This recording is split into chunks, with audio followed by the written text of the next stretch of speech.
Hi, 10th grade. Today we're going to be talking about what you need for your research paper. On your unit slides on Google Classroom, you'll find the multi-genre project. And these are all the slides that we've been through. Like today, we just talked about the thesis review and how to write a thesis statement.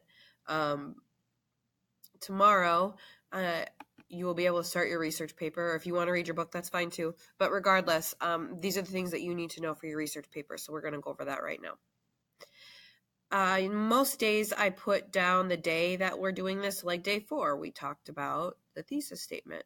But from here on out, I'm going to mark down what genre we're covering. That way, you just have to look over here at the side to see. This one's research paper, so pretty soon we're going to have a newsletter one, and then a poem, and then a book cover, and so on.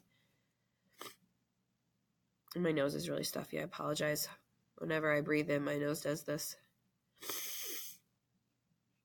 So great. So here are some of the requirements for your paper. You basically need to look at the research paper guide on Classroom that I posted under the assignment. So I posted the assignment due May 6th. You just attach your paper to it when you're ready, preferably on or before May 6th. And that's going to give you everything. So let's go over and look at that right now. So 2 pages in length. It's going to be covering these benchmarks: ideas, organization, overall proficiency, thesis statement, finding textual evidence, applying textual evidence, and citations. So it's going to be covering all of those. Each one of those is a grade, 7 grades in the gradebook for your research paper. So instead of weighing these like some teachers do, this automatically just weighs itself. By this being 7 grades in the gradebook, it's going to be a larger percentage than one of your assessments that only cover 1 or 2. So if we go over into that page that this is on Google Classroom, by the way. This has everything you need to know about the research paper. So you'll be creating a research paper focusing on a topic around, like a topic of your choice from your biography or your autobiography. Remember, you're not writing a paper about the person you're reading about. You're writing a paper about something that connects with that book. It needs to be 2 to 3 pages, which means that you're going to need about 2 to 3 resources besides your book itself. So if we look at the essential standards that it covers writing. Here are the benchmarks that you're graded on: idea and organization.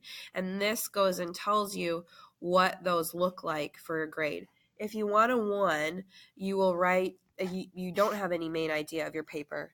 Sorry, someone was trying to get in. Super awkward. If you're going to get a 1, you don't have a main idea. It's super unclear. There is little to no details, no explanation. That's a 1. But I don't want you looking at a 1. I want you looking at a 3 or a 4. Basically, if you want to be proficient, you just need to make sure that the main idea of your paper stands out and each paragraph has details and explanations that support that main idea. If you want to go above and beyond that, you need to have really relevant and rich details, thorough explanations. You're going really into it. So if I were you, I would look at 4 and 3, but mainly 4, to see what you should be doing for your paper. Organization, introduction, body paragraphs, conclusion. They're skillfully organized. That means that they are so beautifully organized that it's almost perfection. Whereas a 3 is like, they're pretty organized. Like you did it. Some are organized as a 2, few if any are organized as a 1.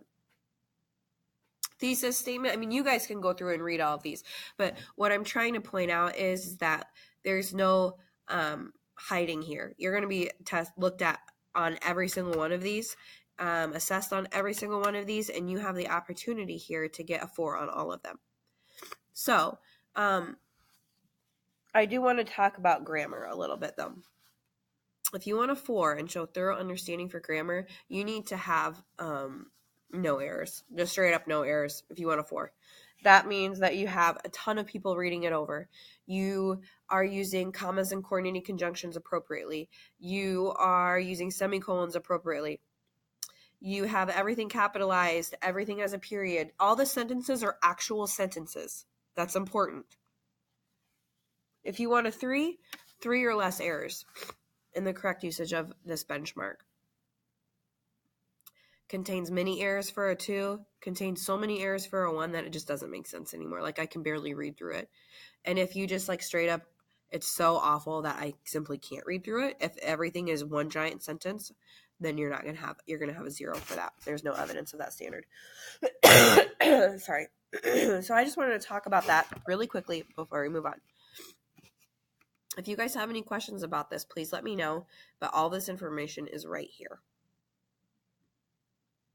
And when I grade this paper, I'm going to attach this rubric. It's all going to be in one rubric. I'm going to attach it to your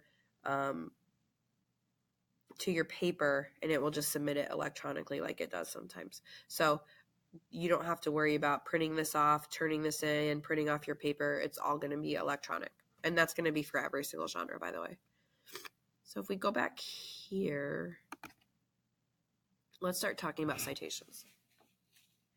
Because I feel like that's the thing that we're going to need to review above everything else. I wish I wasn't so sick doing this. I know it's kind of gross. It's got to get done. So there are 2 types of citations. There's the parenthetical and the works cited. The parenthetical citations are inside your paper.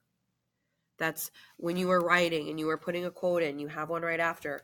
When you are writing your sentences that you get from somebody else, you're putting it right after. This is inside your writing. And then you have your works cited page citations, and those citations are on the last page of your paper, and they're listed alphabetically. It's a certain format. We're going to go through that today, but those are the 2 types of citations that you need for your paper. An example of a works cited citation is right here.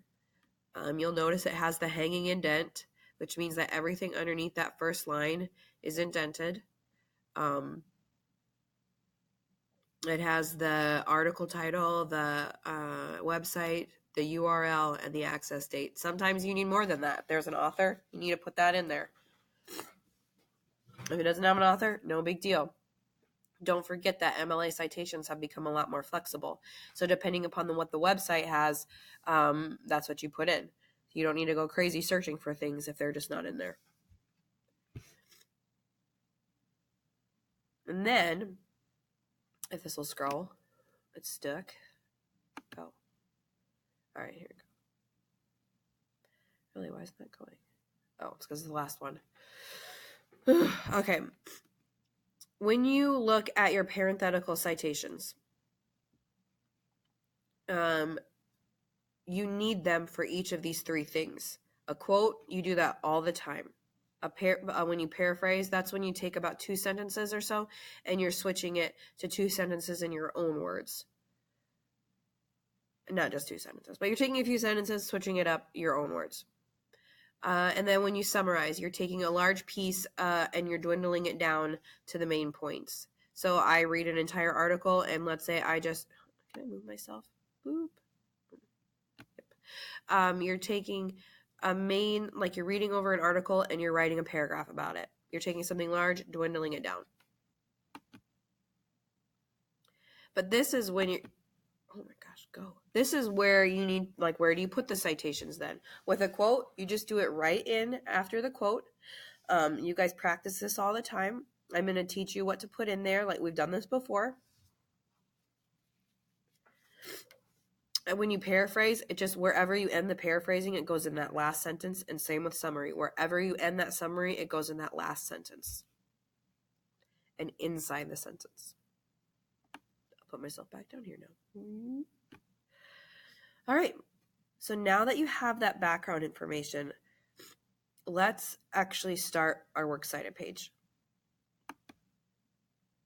I'm going to pull up a document, and I'm going to actually pause the video for a second so I can tell you stopping points in the video. I hope I can. Hold on. Let's test.